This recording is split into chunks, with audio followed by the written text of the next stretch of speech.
மனிதனின் வளமான வாழ்விற்கும் நிம்மதிக்கும் பொருளாதாரம் மிக மிக அவசியம். காசு பணமின்றி மனிதன் இவ்வுலகில் வாழ முடியாது.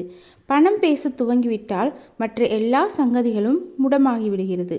பல நாட்களாக சாதிக்க முடியாததை ஒரு சில நொடிகளில் பணம் சாதித்து விடுகிறது. எனவேதான் பணங்காசுகளை அல்லாஹ் தன் திருமறையில் தொழுகையை பற்றி பல்வேறு இடங்களில் சிறப்பித்து கூறியுள்ளான்.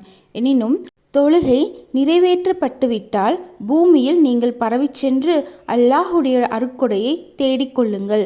நீங்கள் வெற்றி பெறுவதற்காக அல்லாஹுவை அதிகமாக நினைவு கூறுங்கள் என்றும் கூறியுள்ளான். இவ்வசனத்தின் மூலம் தொழுகையை ஜமாத்துடன் தொழ வேண்டும். தொழுகை முடிந்துவிட்டால் வெளியேறி சென்று உலகை சம்பாதியுங்கள், தேடித் திரியுங்கள். அது அல்லாஹுவின் அருட்கொடை என்கிறான். உழைக்கச் செல்லாமல் பிறர் உழைப்பில் வாழ்பவர்களை வேலை தேடி போக சொல்லி ஹலரத் உமர் ரலியல்லாஹு அன்ஹு அவர்கள் சாட்டையில் அடித்து விரட்டுவார்கள். தளர்ந்து நடக்கும் வாலிபர்களை நிமிர்ந்து நடக்கும்படி கண்டிப்பார்களாம்.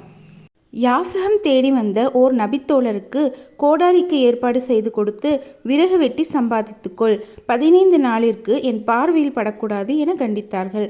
15 நாளிற்கு பிறகு 17 திர்ஹங்களுடன் வந்தவரிடம், நீர் நாளைய கியாமத்தில் யாசகர் என்ற முகத்திரை முகத்தில் குத்தப்பட்ட நிலையில் வருவதை விட இச்சம்பாத்தியம் எவ்வளவு உயர்வானது பார்த்தீரா என்றார்கள். நபித்தோழர்கள் நபியவர்களிடம் முசாஃபா எனும் கைலாக கொடுத்த பொழுது ஒருவரின் கரத்தை முத்தமிட்டு கூறினார்கள், இவரின் கைகள் உழைத்து உழைத்து உரமேறி காப்பு காய்த்துள்ளது, எனவேதான் முத்தமிட்டேன் என்றார்கள். வல்ல ரஹ்மான் உயிருள்ள வரை உழைத்து பிறரிடம் தேவையின்றி வாழும் பாக்கியத்தை தந்தருள் புரிவானாக. ஆமீன் ஆமீன் யா ரப்பில் ஆலமீன். அஸ்ஸலாமு அலைக்கும் வரஹ்மத்துல்லாஹி வபரகாத்துஹு.